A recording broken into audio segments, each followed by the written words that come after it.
कृपा से, बंदी छोड़ की अपार दया से,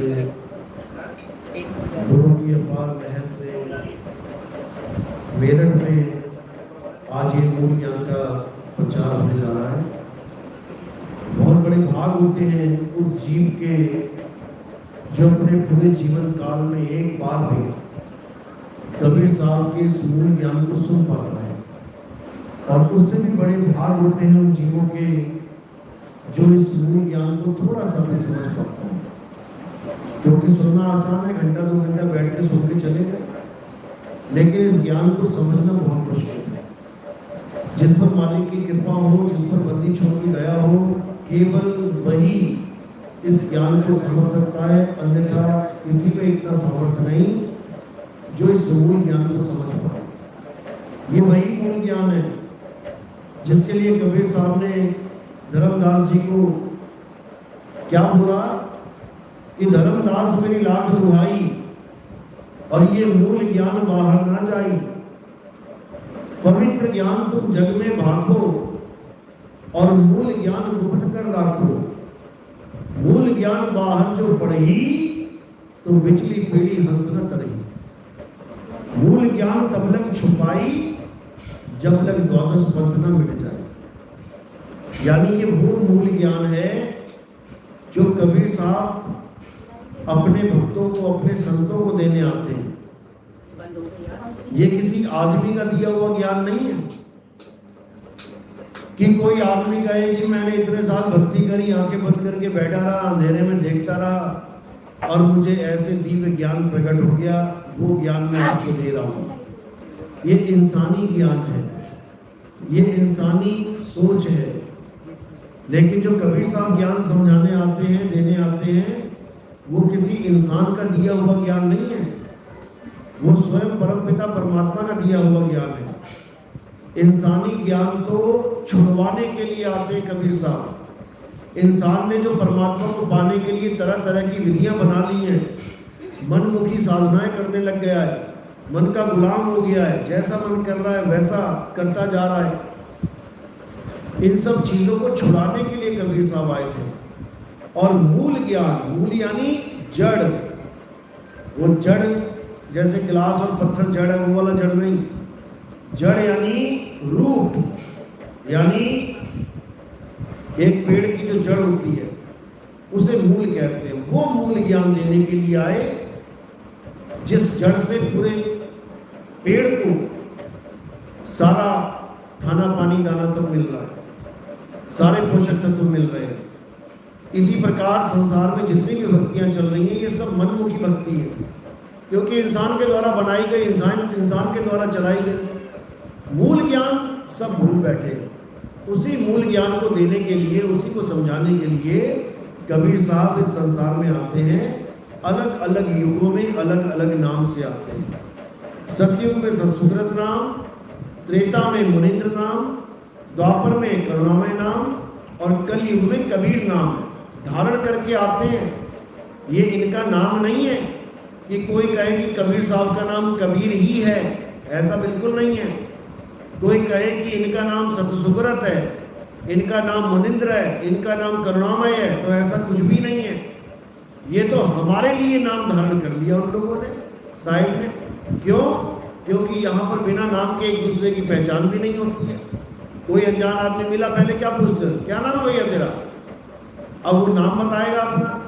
इसी प्रकार कबीर साहब से भी लोगों ने नाम पूछना था, इसलिए कबीर साहब ने अपना नाम स्वयं ही रख लिया। लेकिन उनका नाम वो है नहीं। उनका क्या नाम है, आज सत्संग में अच्छे से समझाएंगे कि नाम नाम सारी दुनिया कह रही है, परमात्मा का नाम लो, परमात्मा का नाम लो। अरे परमात्मा का नाम है क्या?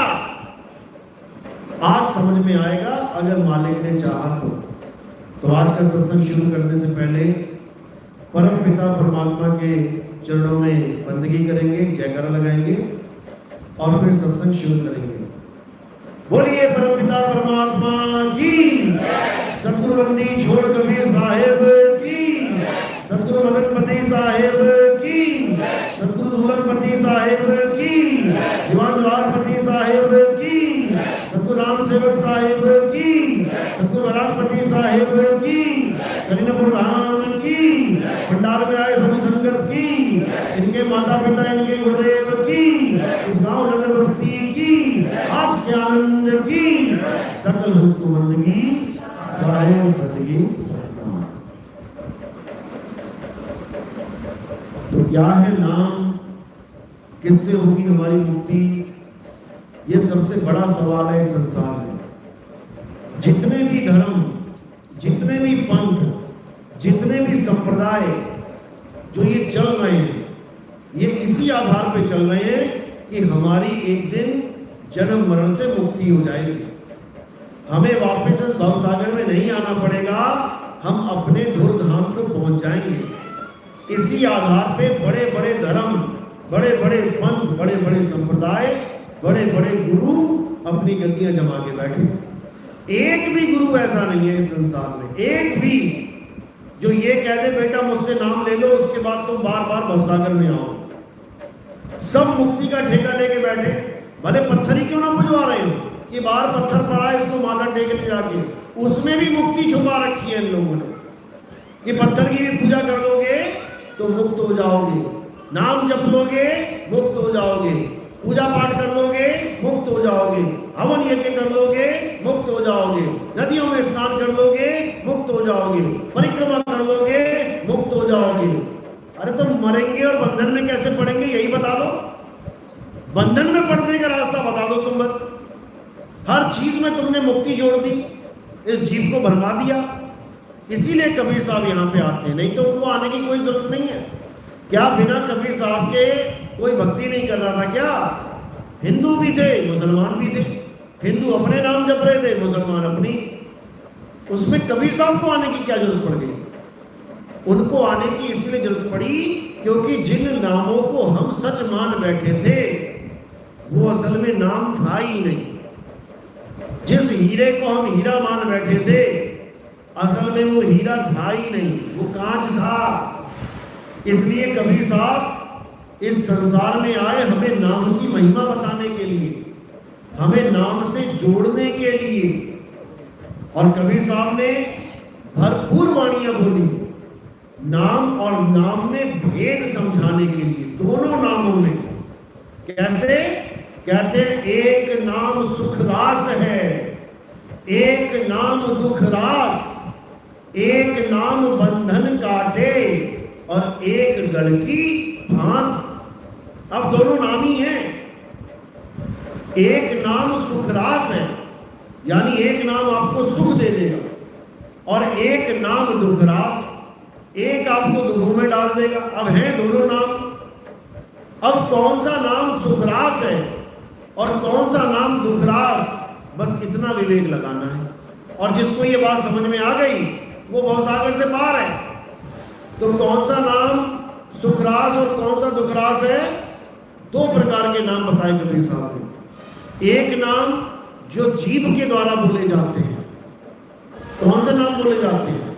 कोई भी नाम, हिंदी के, पंजाबी के, उर्दू के, फारसी के, स्पेनिश, डच, जितनी मर्जी भाषाएं ले लो, सारे नाम किस आधार पे निकल रहे हैं मुंह से? जीभ के आधार पे। एक तो ये नाम हो गया और एक नाम है जो जीभ से न्यारा है, उसे कोई बोल ही नहीं सकता, वो बोलने में आता ही नहीं है, उसको अनाम कहते हैं। एक हो गया नाम और एक हो गया अनाम। बस इन्हीं दोनों में समझ जाना है कि कबीर साहब क्या देने आते हैं और क्या छुड़वाने आते हैं। तो साहिब यही समझा रहे हैं कि जिस परमात्मा का नाम ये इंसान बना बना के बैठा हुआ है, हजारों लाखों करोड़ों नाम बना बैठा है, ये क्यों बना बैठा है? केवल अक्षरों के कारण। इसने जो अक्षरों की खोज करी, उस खोज के बाद इसने अक्षर पे अक्षर, अक्षर पे अक्षर, ये 52 अक्षर बना के उसी को जोड़ तोड़ करके हजारों लाखों नाम बना दिए। हजारों लाखों नाम बना के बैठ गया। फिर भी समझ में आता है कि चलो किसी चीज का नाम रख दिया उसने, अच्छी बात है। ये पानी का नाम पानी रख दिया, अच्छी बात है। कितना आसान हो गया आज। तो किसी को प्यास लगी, एक बार बोलते भैया पानी दे देना, पानी आ जाता है। कितना आसान हो गया। जिस चीज का नाम तुम्हें पता ना हो उसके बारे में समझाने में तुम्हें एक जन्म लग जाएगा। तो यहां तक तो बहुत बढ़िया, परमात्मा के नाम रख दिए, राम रख दिया, अल्लाह रख दिया, वाहिगुरु रख दिया, गॉड रख दिया, एक संकेत देने के लिए कि मैं किसकी बात कर रहा हूं, परमात्मा की बात कर रहा हूं, यानी दुनिया की बात नहीं चल रही है। मैं अल्लाह की बात कर रहा हूं, यानी दुनिया की बात नहीं चल रही है। मैं गॉड की, मैं वाहिगुरु की बात कर रहा हूं, दुनिया की बात नहीं चल रही है। तो सांकेतिक ज्ञान के लिए नाम रखना बहुत अच्छी बात है, लेकिन सबसे बड़ा जाल क्या बुन दिया इस मन ने, क्योंकि मनमुखी साधना है, इस मन ने क्या भ्रम पैदा कर दिया कि इन नामों को जप जप के हमें वो वस्तु मिल जाएगी। सबसे बड़ा जाल है। पानी पीने से प्राप्त होता है, पानी जपने से कभी प्राप्त नहीं होता। इतनी सी बात हम वैसे तो समझ जाएंगे पानी के उदाहरण पे, लेकिन भगवान के, राम के, अल्लाह के उदाहरण पे नहीं समझ में आता। उसमें हमारा मन सामने आ जाता है कि नहीं, ऐसा हो ही नहीं सकता कि भगवान के नाम जप के भगवान ना मिले। ये मन की चाल है, ये मन की शैतानी है। मन चाहता है कि तुम बार बार 52 अक्षरों को रटते रहो और जन्मते मरते रहो। लेकिन कबीर साहब क्या कह रहे हैं कि 52 के जंजाल में फंस गया ये संसार और सिमरन 52 का करे कैसे लागे पार। वो कह रहे हैं 52 के जंजाल में फंस गया ये संसार। संसार क्यों बोला? क्योंकि सारा संसार ही अक्षरों के पीछे भाग रहा है। हिंदू इन अक्षरों के नाम जप रहा है, इन अक्षरों से बनी हुई आरतियां गा रहा है, इन अक्षरों से बनी हुई चालीसा पढ़ रहा है। मुसलमान इन अक्षरों से बनी हुई नमाजें पढ़ रहा है, इन अक्षरों से बने हुए अल्लाह के नाम जप रहा है। सिख इन अक्षरों से बने हुए गुरु ग्रंथ साहब की वाणियां पढ़ रहा है, इन अक्षरों से बने हुए वाहिगुरु मंत्र का जाप कर रहा है। ईसाई इन अक्षरों से बने बाइबल को पूज रहा है, इन अक्षरों से बने नामों को जप रहा है। सबके सब इन अक्षरों में फंस गए। इसीलिए कबीर साहब को कहना पड़ा 52 अक्षर जोरे आन और सकिया न अक्षर एक पहचान। उस एक अक्षर को नहीं जान पा रहा कोई भी, और 52 अक्षरों को तोते की तरह रटने में लगे, सुबह दोपहर शाम 3-3 बार। तो कबीर साहब यही माला तोड़ने के लिए आए थे। जो माला तुमने पकड़ ली है उसी माला को फेंकने के लिए आए थे। जो माला तुम दिन रात घुमा रहे हो, क्या कह रहे हैं? अरे माला फेरत चुक भया, मिटाना मन का फेर और कर का मन का फेंक के मन का फेर। तो कहां कबीर साहब आए माला देने के लिए, और इन कबीर पंथियों ने माला पकड़ा दी कबीर साहब का नाम लेके। अरे माला तो कर में फिरे और जीव फिरे मत नाही, ये मनवा दसों किसी फिरे, ये तो सिमरन नाही। वो तो मना कर रहे हैं, ये नाम जाप को मना कर रहे हैं, कह रहे ये सिमरन नहीं है भाई, ये जाप है। जाप और सिमरन, इन दोनों में जमीन आसमान का अंतर है। जाप किसका किया जाता है? अक्षरों का। और सिमरन यानी याद किसे किया जाता है? वस्तु को। वस्तु अमोलक दी मेरे सतगुरु और कृपा कर अपनाओ। नाम नहीं दिया उन्होंने मुझे कि मुझे जपने के लिए कोई नाम दे दिया, मुझे वस्तु दी गई है। और कौन सी वस्तु? जो मेरे पास पहले से ही थी। अरे भीखा भूखा कोई नहीं, सबकी गठड़ी लाल और गांठ खोल देखा नहीं, ताते भये गंगा। कहते सबके पास वो वस्तु पड़ी है, लेकिन उस वस्तु का ज्ञान न होने के कारण सबके सब कंगाल बने बैठे। यही समझा रहे हैं। कस्तूरी कुंडल बसे और मर्ग ढूंढे बनवाही, ऐसे रमता राम है ये दुनिया जाने नाही। यानी गुरु तुम्हें उसका ज्ञान देता है जो पहले से ही तुम्हारे पास है। गुरु कुछ जेब से निकाल के या मुंह से निकाल के नहीं दे देता, उस वस्तु का ज्ञान देता है जो तुम्हारे पास है। अरे वस्तु कहीं और ढूंढे कहीं, कैसे लागे हाथ और गुप्त वस्तु कब मिले, भेदी लीजिए साथ। केवल तुम्हें वस्तु का भेदी गुरु चाहिए, ये मंत्र जपणिए नहीं चाहिए। जो मंत्रों को जपवा जपवा के तुम्हारा जन्म बर्बाद करने के लिए आए हैं। साहब कह रहे हैं वस्तु को जपना नहीं है, ढूंढना है। अरे मुझ को कहां ढूंढे रे बंदे, मैं तो तेरे पास में, ना मंदिर में, ना मस्जिद में, ना काबे कैलाश में, ना मैं जप में। कर दिया ना खेल खत्म जप का। और 99% गुरु ये जप के सहारे अपनी दुकान चलाते हैं। कबीर साहब ने एक ही झटके में खत्म कर दिया, ना मैं जप में, ना मैं तप में, और ना एकांत निवास में खोजी होए। खोजी का मतलब क्या है? जपी कभी नहीं। जपी क्या करता है? बस नाम जपने में लगा रहता है। और खोजी क्या करता है? वस्तु की खोज करता है। इसलिए बोला गया गुरु ग्रंथ साहब में, बंदे खोज दिल हर रोज। दिल का मतलब ये वाला दिल नहीं है। अध्यात्म में दिल को, हृदय को, उदर को आत्मा कहा जाता है। हमने परमात्मा को कहां खोजना है? अपनी आत्मा में खोजना है। कैसे?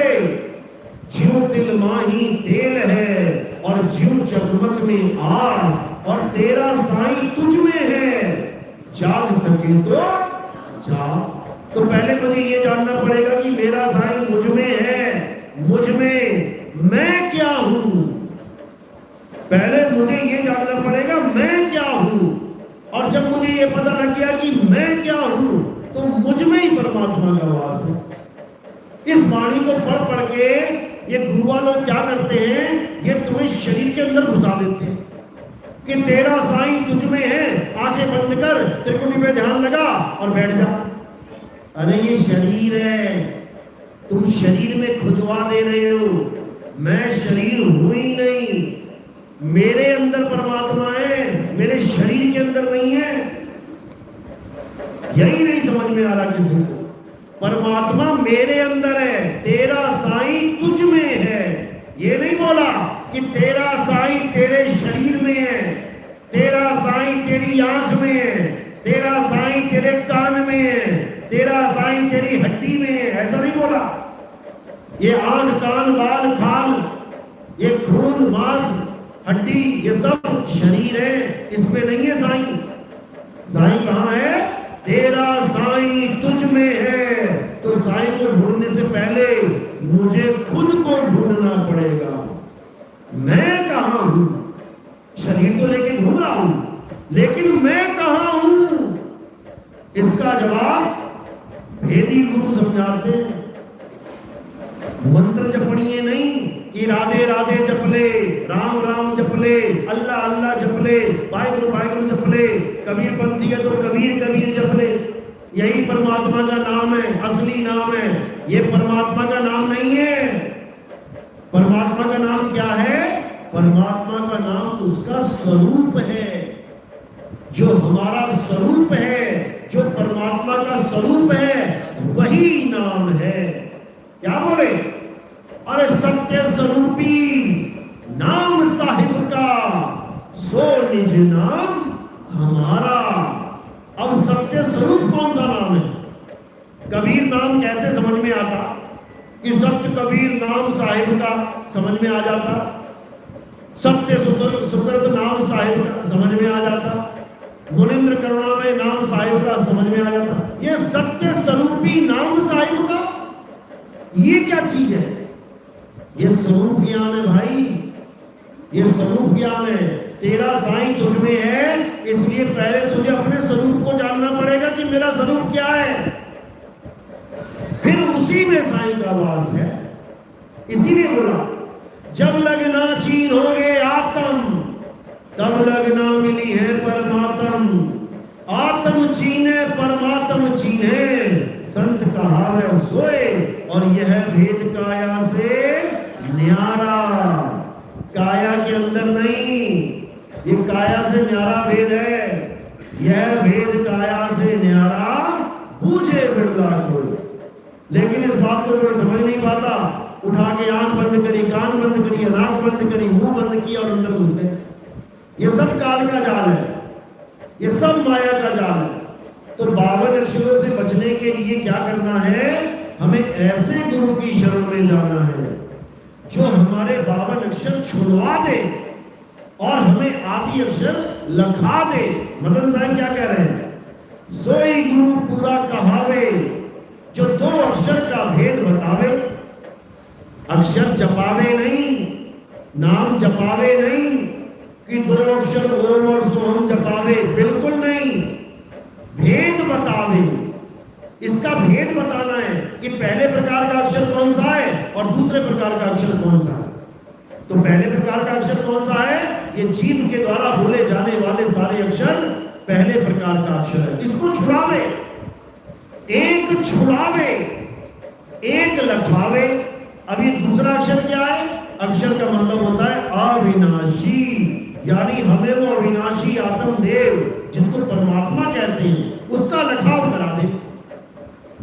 बस इतनी सी कहानी है। एक छुड़ावे, एक लखावे, तब प्राणी निज घर को जावे। तब ये प्राणी अपने निज घर को वापस चला जाएगा। और अगर 2 अक्षर का भेद बताने वाला गुरु नहीं मिला तो बार बार जन्म मरण में चक्कर खाना ही पड़ेगा। गुरु ग्रंथ साहब में वाणी आती है, कहे कबीर अक्षर 2 भाग और होगा खसम तो लेगा राख। यानी ऐसा गुरु ढूंढ ले जो तुझे 2 अक्षर का भेद बता दे। ये 3, 4, 5 नाम का भेद नहीं है, ये मात्र 2 अक्षरों का भेद है।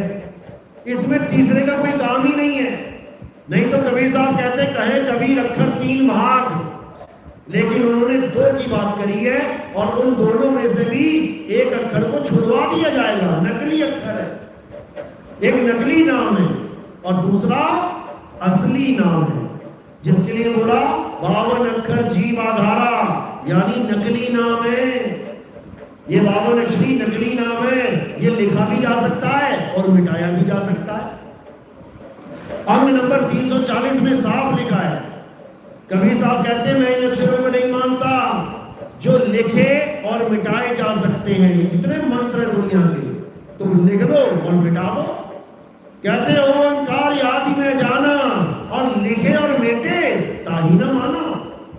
मैं उसको नहीं मानता। नाम जो इंसानों ने बना दिए हैं अक्षरों के द्वारा, हिंदुस्तान में हिंदी के नाम, अरबी में अरबी के नाम, चीन में चाइनीज नाम, जापान में जापानीज नाम, हर देश की भाषा के हर देश की भाषा जैसे नाम। ये वो नाम नहीं है जिससे तुम्हें मुक्ति मिलेगी। ये नाम वो है जिससे तुम बंधन में जाओगे। इसीलिए सतगुरु क्या करता है? इन नामों को छुड़वा देता है। सोई गुरु पूरा कहावे, 2 अक्षर का भेद बतावे, एक छुड़ावे। छोड़ दे इन नामों को। हिंदू है तो राम राम राधे राधे जपना छोड़ और राम जी को खोज। है कहां पे वो? मुसलमान है तो अल्लाह अल्लाह जपना छोड़ और अल्लाह को खोज। है कहां अल्लाह? सिख है तो वाहिगुरु वाहिगुरु जपना छोड़ और वाहिगुरु को खोज। कहां है वाहिगुरु? ईसाई है तो हालेलुया हालेलुया करना छोड़, यहोवा यहोवा करना छोड़ और यहोवा को खोज। कहां है वो? तब बात बनेगी। लेकिन कोई भी इस भेद को समझना ही नहीं चाहता। उनको लगता है बताओ हमारे भगवान का नाम ही छुड़वा दिया। अरे छुड़वा नहीं दिया, तुम्हें भगवान का भेद समझा दिया। ये नाम तो तुमने रखे हुए हैं। अगर अक्षर ना होते बताओ तुम्हारा क्या नाम होता? अगर अक्षर ना होते बताओ तुम्हारी कौन सी जात होती? अगर अक्षर ना होते बताओ तुम कौन से धर्म के होते? अगर अक्षर ना होते बताओ कौन से भगवान की पूजा करते? ये अक्षर ना होते बताओ कौन सा मंत्र होता? अरे इन अक्षरों की वजह से ही ये सारा तामझाम चल रहा है। ये अक्षरों की वजह से ही सारा धार्मिक क्रियाकलाप चल रहा है, कर्म कांड चल रहा है, पूजा पाठ चल रहा है, हवन यज्ञ चल रहा है। मात्र इन अक्षरों की वजह से। अक्षर खत्म, सारी पूजा पाठ हवन यज्ञ जप तप सब खत्म। तो क्या परमात्मा भी खत्म? अक्षर खत्म कर दिए जाए तो क्या परमात्मा भी खत्म हो जाएगा? कभी नहीं, कभी नहीं। बल्कि अक्षर नहीं होंगे तो तुम परमात्मा को ढूंढना शुरू कर दोगे। अभी अक्षर है तो ढूंढने की जगह जपने में बैठ गए। और साहिब कह रहे हैं नाम है जप में, नाम है तप में। ये जप और तप करना छोड़ दो और शब्द से सूरत को जोड़ लो, तब कल्याण होगा। लेकिन शब्द को कोई समझ ही नहीं पा रहा है। शब्द को क्या मान बैठा है? ये ग्रंथों में लिखे जाने वाले शब्द, जबकि साहिब समझा रहे हैं कबीर साहब वाणी में, कह रहे हैं शब्द शब्द बहु अंतरे, सार शब्द मत लीजिए। और कहे कबीर जहां सार शब्द नहीं, दृढ़ जीवन सोचिए। धिक्कार है उस जीवन पे जो इंसान जन्म पाकर भी इतनी सी बुद्धि नहीं लगा पा रहा कि सार शब्द क्या है और एक आम शब्द क्या है, हिंदी पंजाबी उर्दू फारसी के शब्द क्या हैं और आत्म शब्द क्या है, इतना भी भेद नहीं समझ पा रहा है। कहते धिक्कार है उस जीवन पे, धिक्कार है। तो क्या करना है? उस आत्म राम को जानना है, उस आत्म देव को जानना है और उसके अलावा हर प्रकार की मनमुखी भक्ति को त्याग देना है। कुछ भी आत्मा के अलावा जो तुम्हें दे दिया गुरु जी ने, कुछ भी A to Z, एक कागज पे लिख लो आत्मा। उस आत्मा के अलावा तुम कुछ भी लिखो, कुछ भी, वो सब माया है। केवल आत्मा लिखने के बाद उसके साथ तुम कुछ भी लिख दोगे, कोई भी शब्द, कोई भी अक्षर, सब माया है। चाहे कोई कहे पीपल की पूजा करवा दी, लिख दो पीपल, माया है।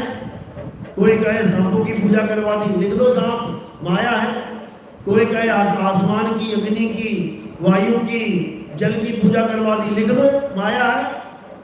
हर चीज लिखने पे माया ही बन जाएगी। क्यों? क्योंकि आत्मा के अलावा और कुछ सत्य है ही नहीं। इसलिए बार बार समझाया जा रहा है कि पलटू पूजे आत्मा और नित आए नित जाए, और पाथर पूजे मूर्खा, हाथ जोड़ के किया है। पत्थर पूजने वाले मूर्ख हैं, ये पलटू साहब समझा रहे हैं। लेकिन किसके समझ में आ रहा है? कबीर पंथी पत्थर पूजने में लग गए, फोटो कैलेंडर पूजने में लग गए। कबीर साहब ने कभी फोटो कैलेंडर पत्थर मूर्ति पूजने की बात ही नहीं करी। उन्होंने तो हमें निवेड़ा करवाया जड़ और चेतन का, कि जड़ चेतन का करे निवेड़ा, और कहे कबीर सुहंस है मेरा। जड़ यानी निर्जीव, चेतन यानी जीवित। निर्जीव कभी भी जीवित से महान नहीं हो सकता। अरे जिसमें जीव ही नहीं है, वो उस जीवित प्राणी का क्या भला करेगा? मुर्दा भी कभी जिंदे का भला कर सकता है? अरे मुर्दा खुद चल के शमशान घाट नहीं पहुंच सकता, वो जिंदे आदमी का क्या भला करेगा? तो कबीर साहब ने जड़ वस्तुओं को मुर्दा बताया है, मुर्दा, और चेतन सत्ता को जीवित बताया है, जिंदा राम, जिंदा परमात्मा। लेकिन हम मुर्दों के ऐसे जाल में फंसे पड़े हैं, ये मुर्दे ही नहीं छूट रहे हमसे। ये पत्थर मुर्दे, ये फोटो मुर्दा, ये कैलेंडर मुर्दे, ये अक्षर मुर्दा, ये अक्षर मुर्दा है। ये लिख दिए मैंने 52 अक्षर, एक भी बोल के दिखा दे क्या नाम है इसका। तुम अपना नाम बता सकते हो, लेकिन ये अक्षर नहीं बता सकता कि मेरा क्या नाम है। इसीलिए बोला ना कि राम बड़ा, इसीलिए बोला कि राम ही जानना। कह रहे ना ब्रह्म बड़ा की जहां से आया, वेद बड़ा की जिन निर्माया, की मन बड़ा की जय मन माना, राम बड़ा की राम ही जाना। राम बड़ा है जो खुद बता नहीं सकता कि लिखा क्या है, मेरा नाम क्या है, या उसको जानने वाला, अच्छा ये राम लिखा है, ये श्याम लिखा है, ये हनुमान लिखा है, ये अल्लाह लिखा है, कौन जान रहा है? चेतन सत्ता। और जिस नाम को महान बना रहा है, गुदवा रहा है, छपवा रहा है, वो नाम भी अपना नाम नहीं बता सकता कि मैंने क्या लिखा होगा। यानी जीवित प्राणी मुर्दे की आस में बैठ गया है। इसलिए साहिब ने कहा नाम है जप में, ये नाम जप छोड़ दो, नाम है तप में, ये तपस्या करना छोड़ दो, ये सब छोड़ दो और क्या करो? अपनी आत्मा को जान लो। कौन जानेगा? तुम्हारा जीव। दोनों में जमीन आसमान का अंतर है। जीव आत्मा का ज्ञान प्राप्त करके मुक्त होगा। आत्मा सो परमात्मा। आत्मा परमात्मा में कोई भेद नहीं है। जीव और परमात्मा में जमीन आसमान का भेद है। तो कबीर साहब यही समझा रहे हैं कि जीव सोई जो जुग जुग जीवे, उत्पत परलय माही, और देह धरे भर में 84, निर्भय कबहू नाही। यानी ये जीव बेचारा 84 में भटक गया, ऐसा है अमर, लेकिन फिर भी ये बच नहीं पा रहा है अमर, लेकिन 184 में ऐसा फंस गया, अब निकलने में नहीं आ रहा। तो कौन निकालेगा इसको?